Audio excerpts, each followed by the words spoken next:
I am writing this under an appreciable mental strain, since by tonight I shall be no more.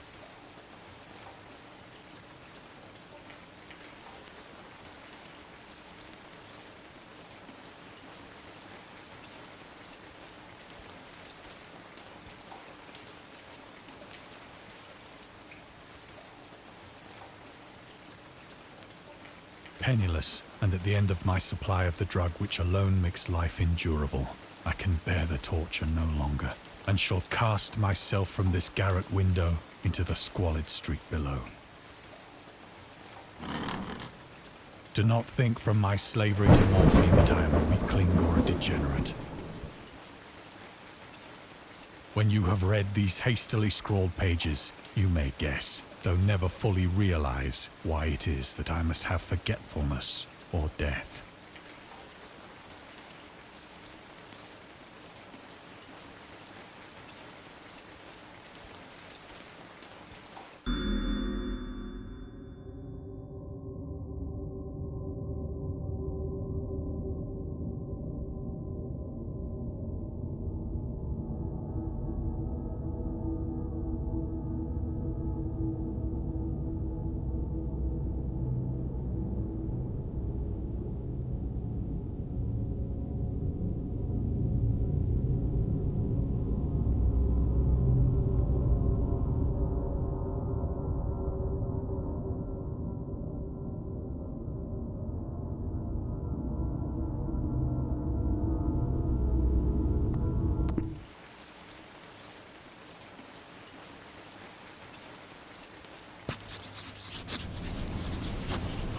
It was in one of the most open and least frequented parts of the broad Pacific that the packet of which I was supercargo fell a victim to the German sea raider.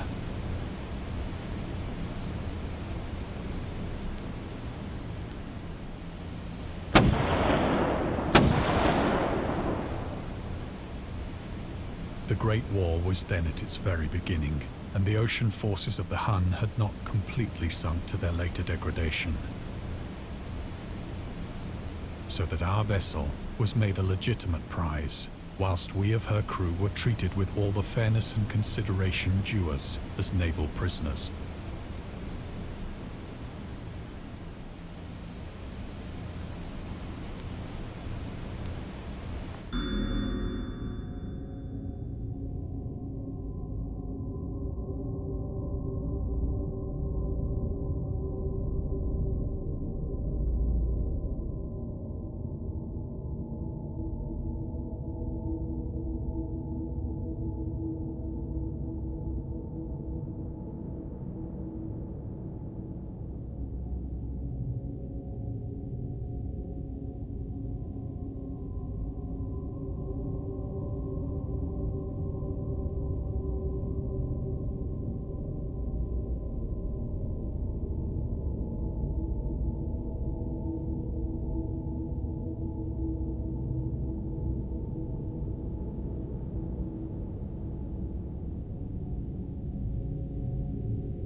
So liberal, indeed, was the discipline of our captors, that 5 days after we were taken, I managed to escape alone in a small boat with water and provisions for a good length of time.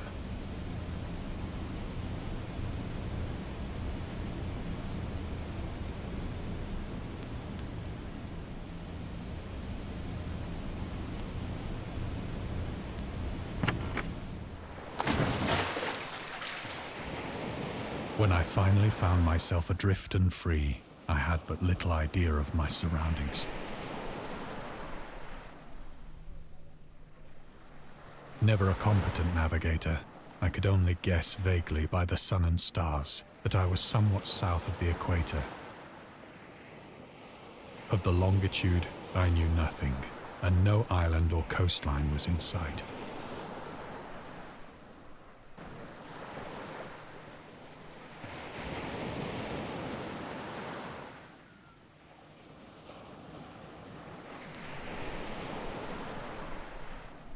The weather kept fair, and for uncounted days I drifted aimlessly beneath the scorching sun, waiting either for some passing ship or to be cast on the shores of some habitable land.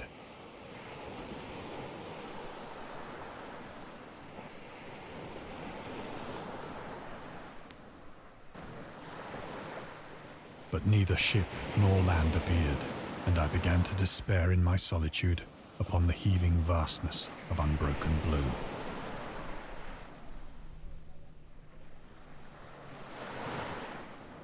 The change happened whilst I slept. Its details I shall never know. For my slumber, though troubled and dream-infested, was continuous.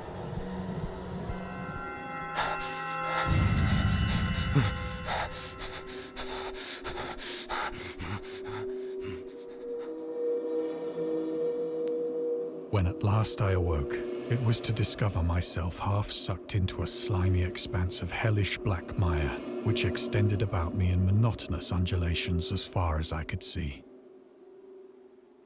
and in which my boat lay grounded some distance away.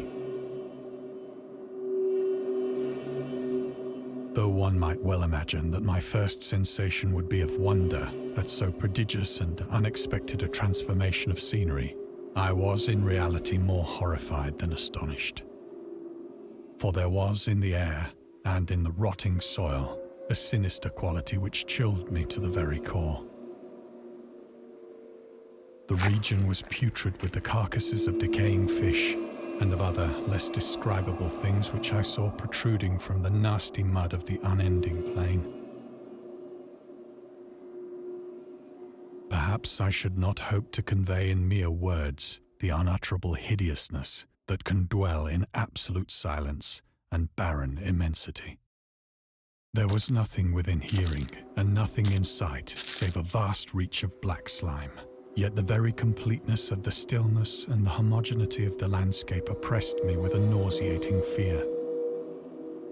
The sun was blazing down from a sky which seemed to me almost black in its cloudless cruelty, as though reflecting the inky marsh beneath my feet.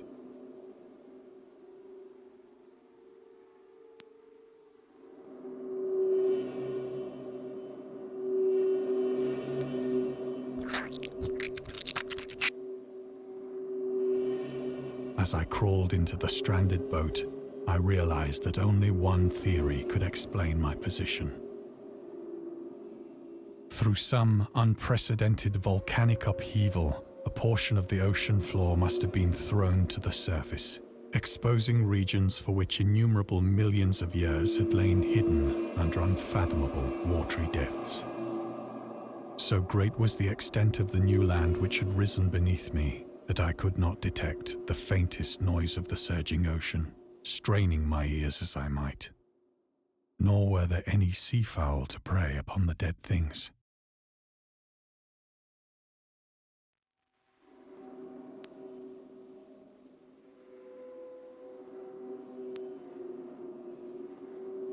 For several hours I sat thinking or brooding in the boat, which lay upon its side and afforded a slight shade as the sun moved across the heavens. As the day progressed, the ground lost some of its stickiness and seemed likely to dry sufficiently for traveling purposes in a short time. That night I slept but little, and the next day I made for myself a pack containing food and water, preparatory to an overland journey in search of the vanished sea and possible rescue.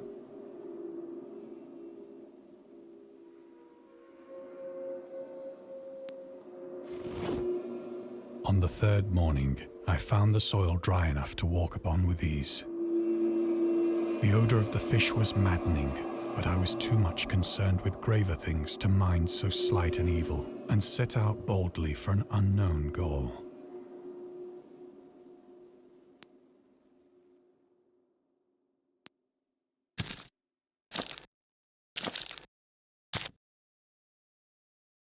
All day I forged steadily westward, guided by a faraway hummock which rose higher than any other elevation on the rolling desert.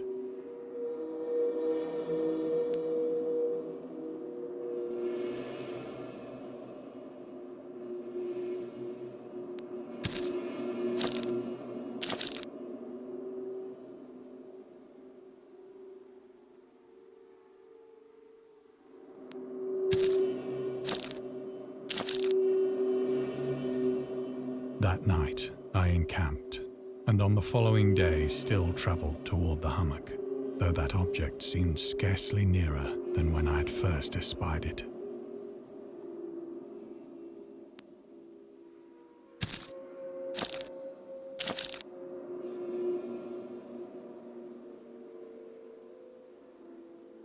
By the fourth evening, I attained the base of the mound, which turned out to be much higher than it had appeared from a distance.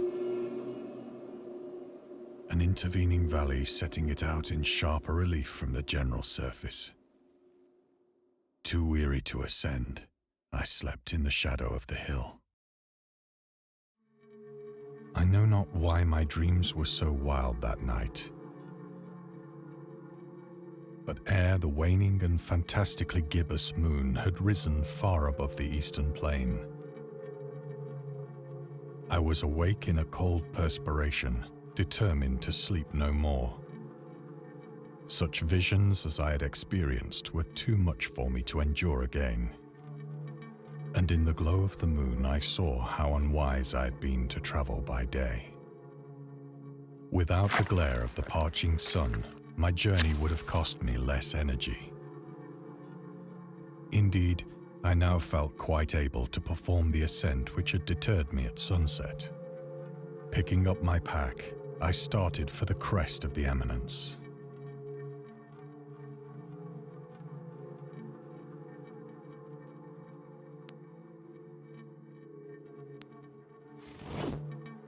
I have said that the unbroken monotony of the rolling plain was a source of vague horror to me. But I think my horror was greater when I gained the summit of the mound and looked down the other side into an immeasurable pit or canyon, whose black recesses the moon had not yet soared high enough to illumine. I felt myself on the edge of the world, peering over the rim into a fathomless chaos of eternal night. Through my terror ran curious reminiscences of Paradise Lost, and of Satan's hideous climb through the unfashioned realms of darkness. As the moon climbed higher in the sky, I began to see that the slopes of the valley were not quite so perpendicular as I had imagined.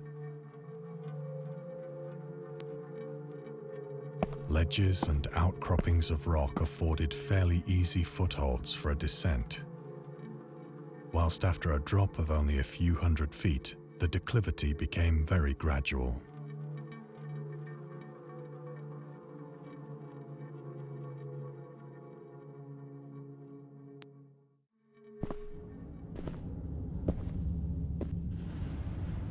Urged on by an impulse which I cannot definitely analyze, I scrambled with difficulty down the rocks and stood on the gentler slope beneath, gazing into the Stygian deeps, where no light had yet penetrated. All at once, my attention was captured by a vast and singular object on the opposite slope, which rose steeply about 100 yards ahead of me. An object that gleamed whitely in the newly bestowed rays of the ascending moon.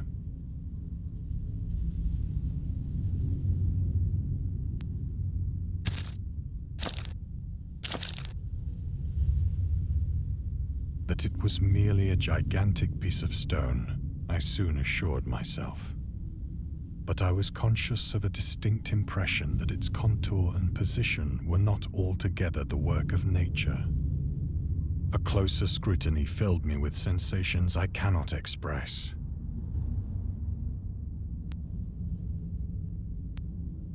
For despite its enormous magnitude and its position in an abyss which had yawned at the bottom of the sea since the world was young, I perceived beyond a doubt that the strange object was a well-shaped monolith, whose massive bulk had known the workmanship and perhaps the worship of living and thinking creatures.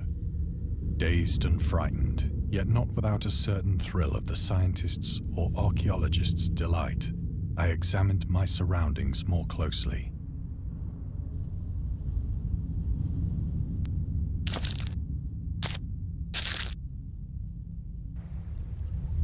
The moon, now near the zenith, shone weirdly and vividly above the towering steeps that hemmed in the chasm, and revealed the fact that a far-flung body of water flowed at the bottom, winding out of sight in both directions and almost lapping my feet as I stood on the slope.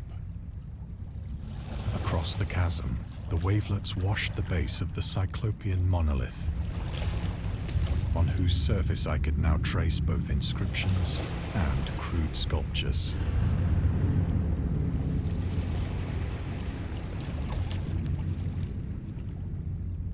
The writing was in a system of hieroglyphics unknown to me and unlike anything I'd ever seen in books,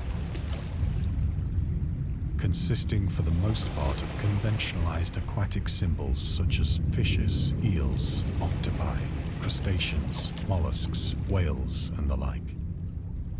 Several characters obviously represented marine things which are unknown to the modern world, but whose decomposing forms I had observed on the ocean-risen plain. It was the pictorial carving, however, that did most to hold me spellbound.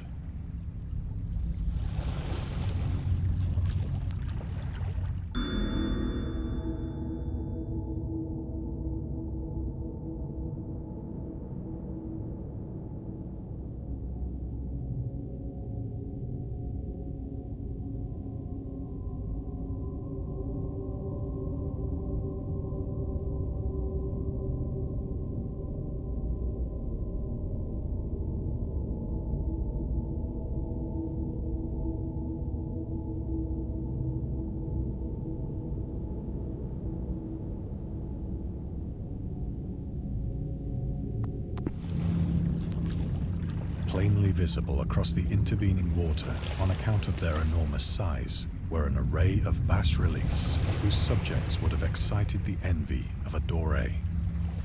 I think that these things were supposed to depict men, at least a certain sort of men, though the creatures were shown disporting like fishes in the waters of some marine grotto, or paying homage at some monolithic shrine which appeared to be under the waves as well. Of their faces and forms I dare not speak in detail, for the mere remembrance makes me grow faint, grotesque beyond the imagination of a Poe or a Bulwer. They were damnably human in general outline, despite webbed hands and feet, shockingly wide and flabby lips, glassy, bulging eyes, and other features less pleasant to recall.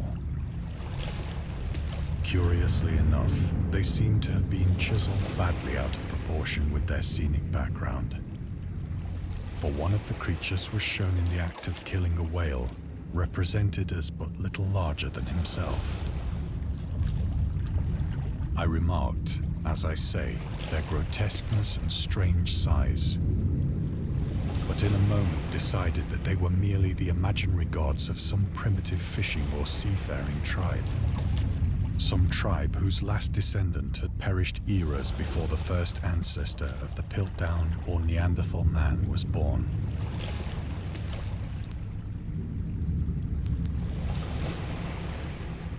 Awestruck at this unexpected glimpse into a past beyond the conception of the most daring anthropologist, I stood musing whilst the moon cast queer reflections on the silent channel before me. Then, Suddenly, I saw it. With only a slight churning to mark its rise to the surface, the thing slid into view above the dark waters. Fiend-like and loathsome, it darted like a stupendous monster of nightmares to the monolith, about which it flung its gigantic scaly arms, the while it bowed its hideous head and gave vent to certain measured sounds.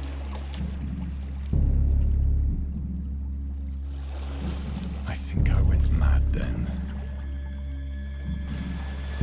Of my frantic ascent of the sloping cliff and of my delirious journey back to the stranded boat, I remember little.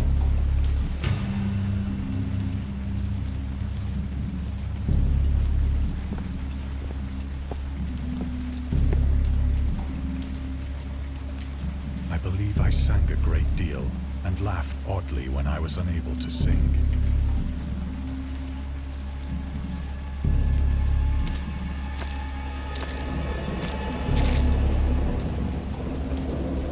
I have indistinct recollections of a great storm sometime after I reached the boat.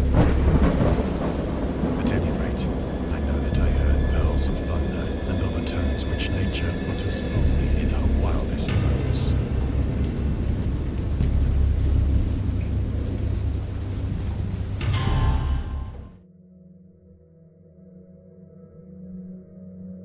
When I came out of the shadows, I was in a San Francisco hospital, brought thither by the captain of the American ship which had picked up my boat in mid-ocean. In my delirium, I had said much, but found that my words had been given scant attention. Of any land upheaval in the Pacific, my rescuers knew nothing. Nor did I deem it necessary to insist upon a thing which I knew they could not believe.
Once I sought out a celebrated ethnologist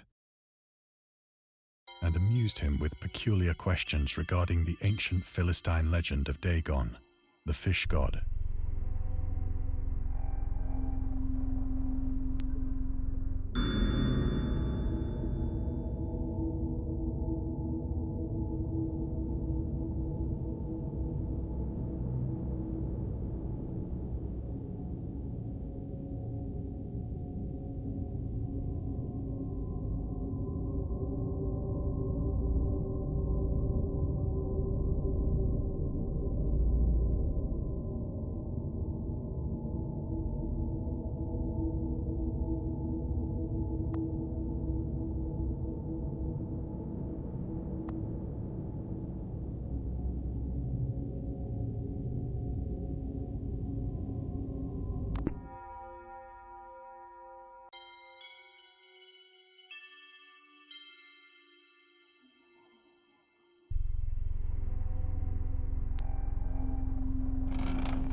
But soon perceiving that he was hopelessly conventional, I did not press my inquiries.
is at night, especially when the moon is gibbous and waning, that I see the thing. I tried morphine, but the drug has given only transient surcease and has drawn me into its clutches as a hopeless slave. So now I am to end it all, having written a full account for the information or the contemptuous amusement of my fellow men.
Often, I ask myself if it could not all have been a pure phantasm.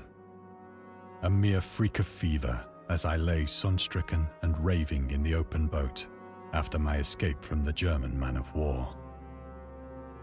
This I ask myself, but ever does there come before me a hideously vivid vision in reply.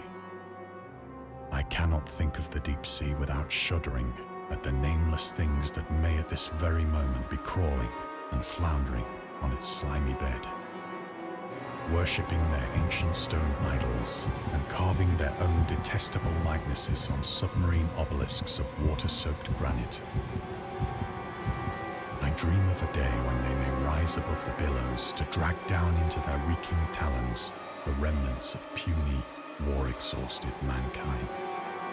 Of a day when the land shall sink and the dark ocean shall ascend amidst universal pandemonium.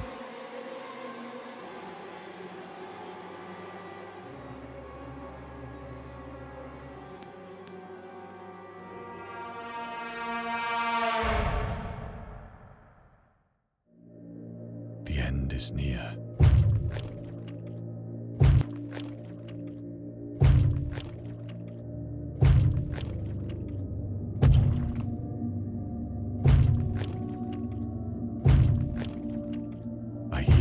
At the door, as of some immense slippery body lumbering against it.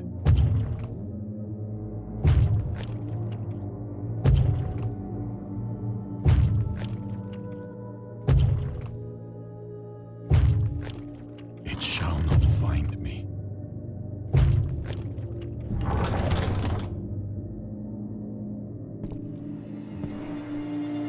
God, that hand!